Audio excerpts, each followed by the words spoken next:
All right, let's dive into the fascinating and complex world of nuclear weapons. To truly understand the current global nuclear landscape, we need to take a step back in time and look at the historical context of nuclear arms development.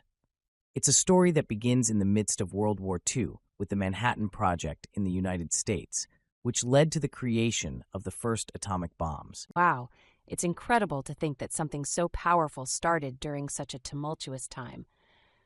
But how did we get from those first bombs to the massive stockpiles we hear about today? Great question. After the bombings of Hiroshima and Nagasaki in 1945, the world witnessed the sheer destructive power of nuclear weapons. This led to a race among nations to develop their own nuclear arsenals. The Cold War era saw the United States and the Soviet Union at the forefront of this arms race, each amassing tens of thousands of warheads.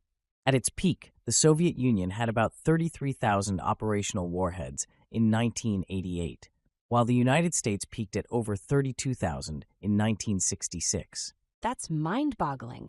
It's like they were collecting them like baseball cards.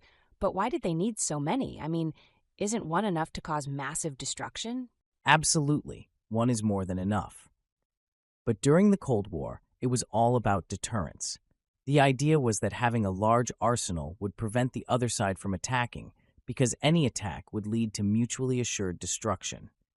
It's like having a standoff where both parties have their fingers on the trigger, hoping the other doesn't pull it first. Kind of like a high-stakes game of chicken, huh? But what about today? Are those stockpiles still as massive?